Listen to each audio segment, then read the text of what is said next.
given the range of competition that was in Southeast Asia. But, you know, as we said, the Chinese scene as well, they had plenty of strong contenders. OMG were dominating China for the longest time. And for Dakun and TT to get out to the Horizon Cup over what was, you know, considerably one of the strongest teams is crazy. But we're into Champion Select League, and it is Riven banned immediately. And I think I was talking last night to a couple of the pros, Snitch, who didn't make it from Ricks.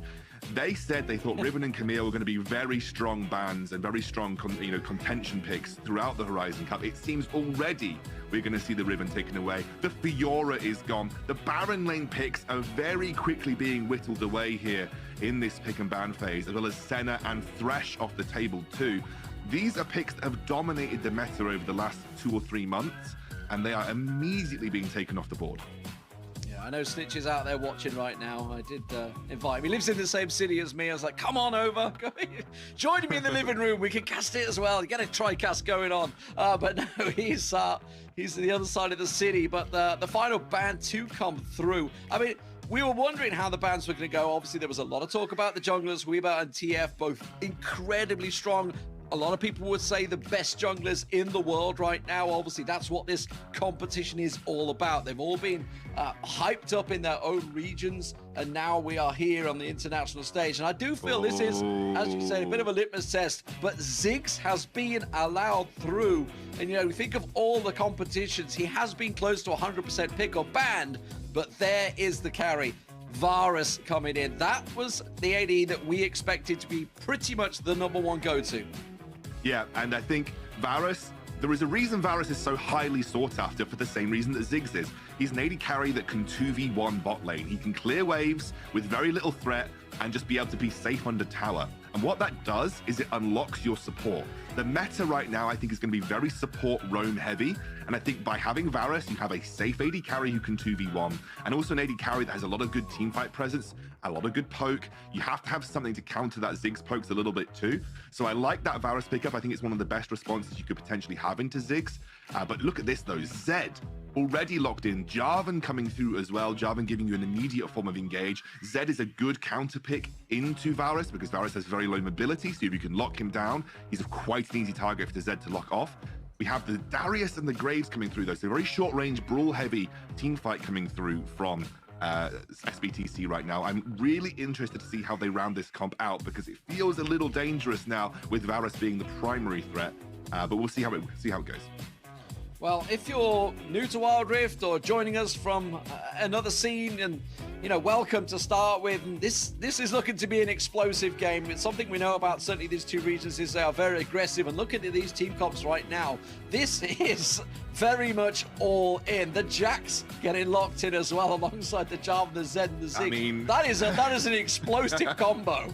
Yeah, I mean, given that we have about 4 Baron lane bans here, you are whittling down that Baron lane champion pool. There it is, the very roam-heavy support that we're expecting to see, the Rakan coming through. That does confirm, obviously, that Ziggs will be going into that AD carry position, so we have a bot lane Ziggs. I'm expecting to see a lot of 1v1 Ziggs versus Varus, where we see a lot of Rakan roams and a lot of Braum roams to contest at these neutral objectives. The Diana is the final lock-in here. Very anti-melee comp coming through from SBTC. They are intending to deal with the Jax, the Jarvan, and the Zed by having a very strong anti-melee comp, like Braum, good anti-melee, Diana, great anti-melee, Darius, one of the best anti-melee champions in the game.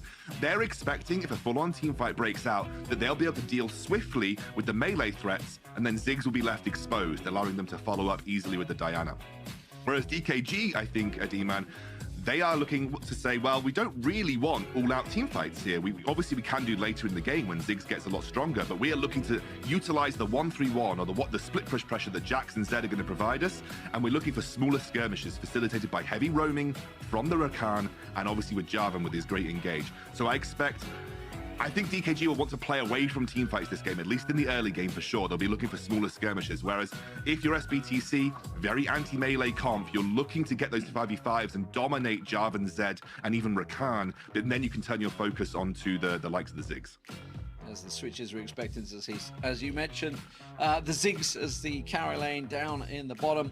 I expect to see the Jarvan going jungle. We haven't seen Quiba switching over to the Jax yet, but we'll see when that gets into the game. I'm just expecting that to be where it goes. Yes. So if you just joined us, welcome. This is going to be an absolute banger of a match. Two of the top teams coming out of China and Southeast Asia going at it. And if you've never watched WildRift before, this is generally a pretty fast-paced action. I expect this one to be very fast-paced. I'm not going to lie. This best-of-3 series, best-of-3 in the groups, of course, throughout. And this really with two of the favorites, both still, you know, regardless of result, probably expected to go through in the groups, regardless of who comes out on top here. But this is a real, I would say a mental edge for whoever comes out in top of this, because these teams are almost certain to face each other later in the competition. I'm really excited to see this game, honestly, D-Man. I think it is, two of the strongest regions that we have here, but as you've mentioned, two of the strongest teams. We are on to the Rift. It looks like it's Jack's jungle for Hueba. So he's going to be playing Jack's jungle this time round. So instead we have Jarvan top lane. I like that because the Darius-Jax matchup is really bad for Jax, whereas the Darius-Jarvan matchup is a little easier for Jarvan because you just slap him with your Dragon Strike over and over again, right?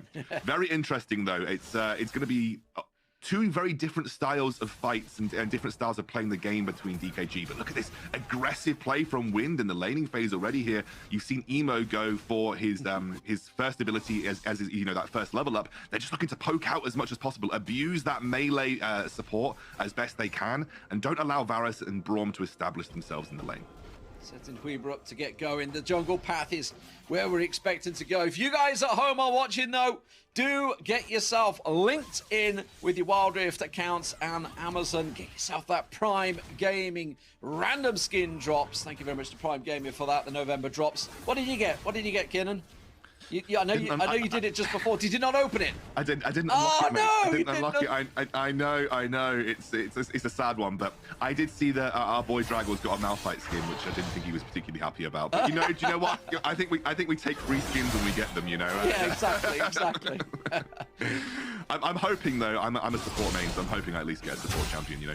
Yeah, everybody in chat spamming my drop. You gotta be patient, guys. It's all linked. Get yourself your Prime Gaming on there. Ignite being used already. That was an all-in from YK. The flash burned as well to try and get everything in there. The barrier for Yunero saving him out though. Akino down the bottom. They're getting very aggressive. Wind still has a decent amount of mana, and here comes Hueba. Hueba around the side. That is an aggressive jump. Immediate exhaust. Did he try and bait it out? There is a minion conga line coming in. Hueba goes in. The exhaust goes down once again. It should be the full tower dive. They're juggling the aggro really well, but they do not net themselves a kill.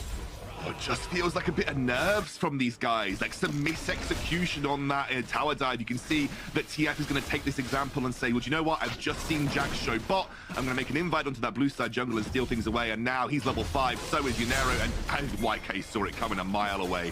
Back straight out from this He's got help.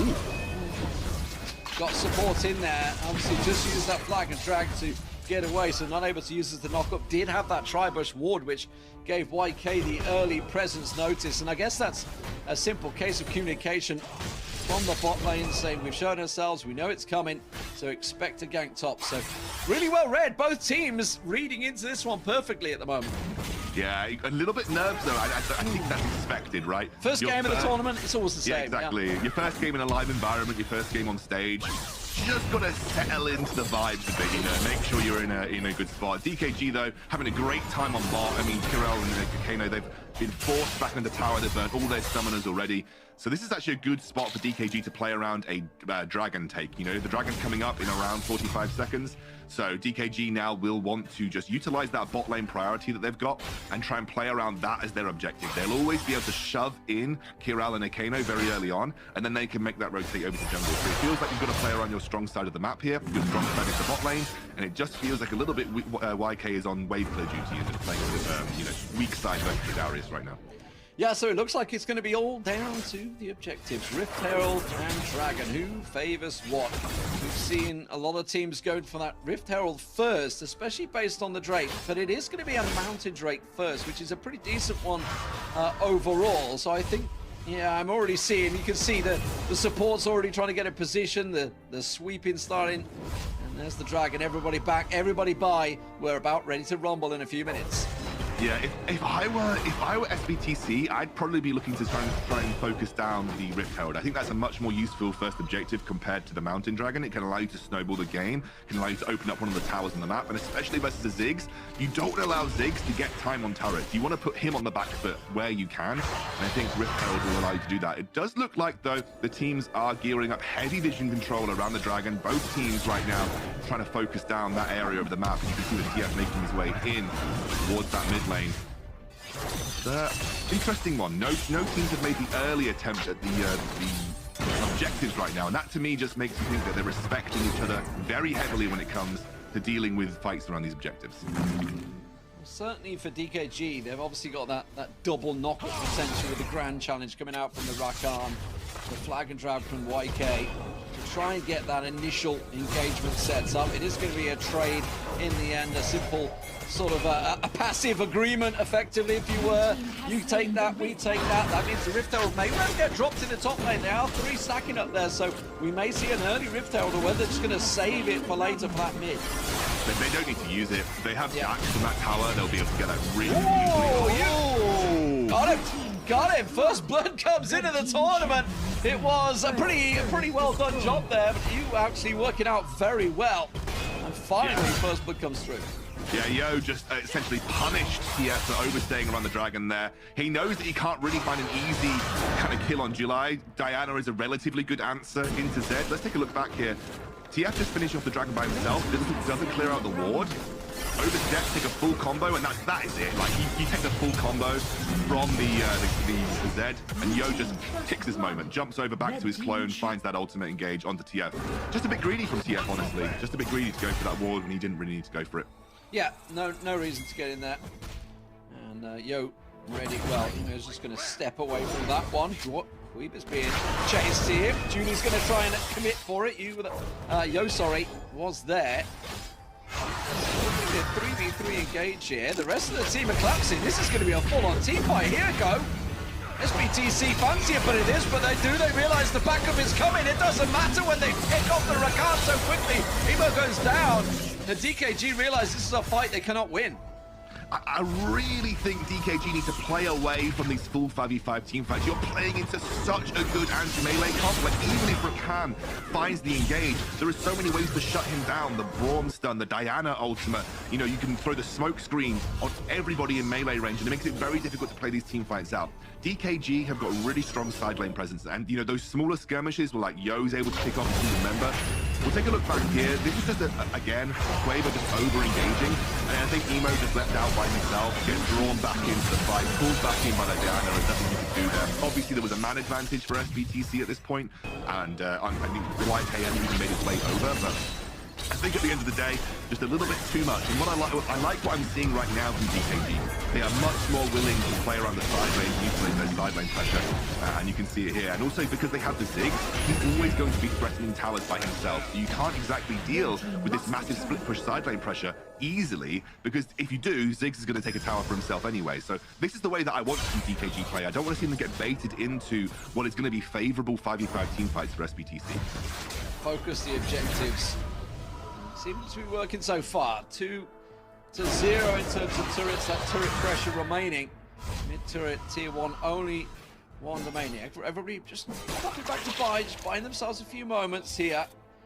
Just getting themselves settled down. It is just a small 2,000 gold lead. Could be snowball out of control if they're not careful, but they know that money is still banked in the turrets if and when they can get them. And I do say that because there really isn't much damage on those outer turrets yet. No, but all it takes is one good team fight, right? And especially with the next Dragon being Infernal, this is prime opportunity for SBTC to do something. Now, obviously, the Rift Herald is spawning relatively soon as well. It depends whether DKG are willing to make a trade for Infernal, saying, well, do you know what? We don't care. Like, Infernal is a small boost, obviously, but we think we can win without it. I think if they get baited into going for the Infernal fight, that's where SBTC can strike. As I said, I think they have the better 5v5 team fight into the heavy melee comp. I don't think Wind has got enough items to be a true range threat carry by himself right now. So I think if SBTC can establish dominance, especially vision dominance, around this Infernal Dragon, and they pull DKG in, I think that's a good opportunity for SBTC to do something here, and that's what I want to see them do. Although I will say they haven't set up for it particularly well. Darius is still on the top side of the map here. one problem that they do have is obviously they do get set up in a siege position at the moment as they try to position. You can see SBTC desperate to try and get a pick. Now up. Weaver's still up in the top there at the moment, just getting the Rift Herald down.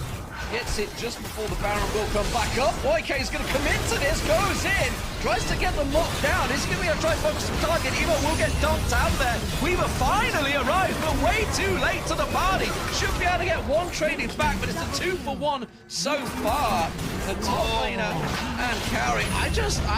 I would question the timing of the engagement there. D-Man, we literally just talked about it. I'm going to talk about it after the replay because I'm going to take a look back here. I understand the thinking from DKG. You've taken Rift Herald, you've delayed them on Infernal, make the engage, maybe you can get a 2-for-1, maybe you get both objectives because they're tanking the dragon for you. But it is just greedy. You're way too split up, and you correctly mentioned the timing of the engage wasn't exactly there for DKG because obviously Quavo was way too far away. And again, we just mentioned it. The team fight is better from SBTC. You have a really good anti-melee comp. YK and Yo just got eaten alive. Not Yo, sorry. Emo got eaten alive. YK and Emo got eaten alive in that fight by the Darius. That is what Yanero wants you to do. He wants you to sit on top of him so he can build stacks and dump you. And he did the exact thing in that team fight. The thing is for YK, I mean, he's not tanky yet. So obviously to go in and commit like that, he is going to get focused and burned down very quickly. And that's exactly what we just saw there. Now, SBTC want to take the bull by the horns. They're looking for more engagements. They're thinking if DKG are willing to keep trying to work into these fights, we could try and punish because they know they've got to deal with that split push, and that's what's happening. TF was the focus there. Airborne they go. He's not going to catch them down. Judy is going to get wind down. Meanwhile, on the side, you can see Yozin also to trouble as well. He has to run for his life. TF will be picked off. So at a moment of 1-for-1, and the foot race for Yo will work out. He gets out alive. But again, this is all SBTC.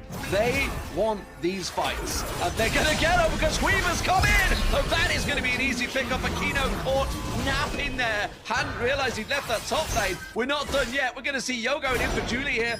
Julie just going to try and keep him down. Gets him down. Should be able to get the move fall off, but will just back away into the turret there. A tight engagement. Maybe a sign of things to come there from the two mid laners. This is really, really tense right now. Let's take a look back at this fight.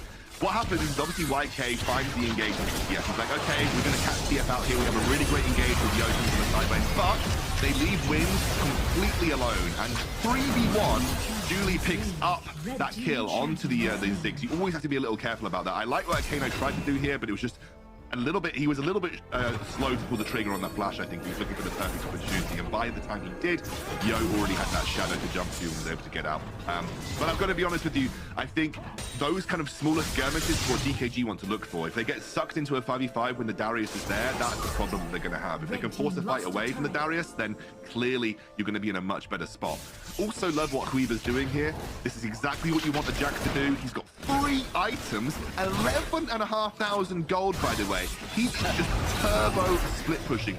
This is what you want from a Jax. Huiba knows exactly where to put the pressure on the map, and it just gets melted. And you can see now, they're actually collapsing on him, onto that Braum. He doesn't have the flash available. They're going to go in. The count, there's a double fight. They've got ton of fights around the red bar. Fights down here. Julie is going to get focused in. Stasis comes down.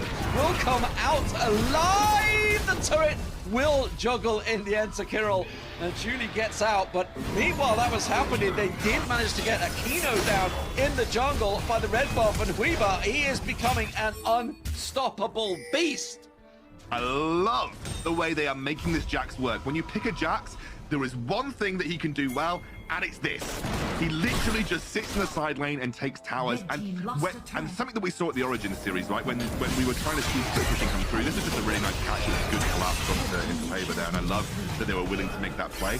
So when you see a side laner play a split push strategy, they have to be willing to go for the 1v1s. They have to be willing to try and fight and engage and take and take someone down and force more resources to be committed to them when they're pushing the side lane. That's what Quavo is willing to do, and I love it, because that's exactly what you need to do in WildRift. You can't just be a passive split pusher. You need to be much more active in the way that you engage. But we potentially have a fight here around the dragon. Definitely one they want to fight for. SBTC, look at YK going in. Yo goes in around the side. Clouddrake does go down immediately, but this is looking very good for the Chinese team as DKG look to clean up. Yunero's got nowhere to go. He's going to try and chase Yo down, but will not be able to pick it up. It is a rampage in Huiba as he romps through the team. TF, the last man to get out alive, and DKG are looking at absolute cleanup duty here at Scoundrel. Let's have a look at the actual replay for that one, because the Baron is going to be picked up by the Chinese team. Yeah, I think at this point they have just got so much gold into play, and he is so powerful in his own right. You can see that, you know, SBTC feel like they need to go for the engage, but their team comp works a lot worse when they are not the ones being set up on the objective. They are split up here. Darius can't get multi-man decimates. He can't get stack built up on multiple members. Quaver knows exactly who the threat is, sticks on that Darius and takes him down very early on into the fight, or at least tries to. And then I think realistically, it is just Quaver carrying the fight from the back line. He's too strong, he can't be dealt with, and if Darius is not there to try and slow him down from the very start, I think he's going to run away. And I think at this point you've got a 15k Jax, almost completed, like 6-item build. I think this is basically out the window right now for SBTC. This might be looking at the next game. There's a few champions that you learn as you're trying to pick up the games. Jax being one of them when you're going through the levels, and everybody's come up against that massively fed Jax. It is an unstoppable machine when it gets going. It will wreck champions, it will wreck towers, it will wreck everything. And they are committing a little heavy here onto the tower. But you know what? They're getting away with it. Yunero goes down. Weaver is an absolute monster. That was an absolute epic engagement from YK. And that is going to be game one, ladies and gentlemen. Just like that. 15-minute game in the book. 16-minute pickup. DKG with an unstoppable Jackson Weaver taking game one. I mean, we called it. He's the man of the moment for the DKG team, and he was a monster on that Jax. But what I really liked from DKG is they executed a strategy that is done so poorly by even many pro teams across all the regions worldwide, and that is a true split push strategy. He was willing to take the 1v1s, he was willing to create man advantages and draw more pressure to that side lane. He knew exactly where to be on the map at what time, and they knew that they couldn't really teamfight for the early objective. They needed to funnel gold into Jax. That's why they focused that Rift Herald and allowed him to get as much gold as possible by taking down those side lane towers and getting the plates. Really intelligent stuff from DKG overall, and I think SBTC, I like the idea behind the draft. It's very heavy anti-melee, but at the end of the day, DKG only team 4.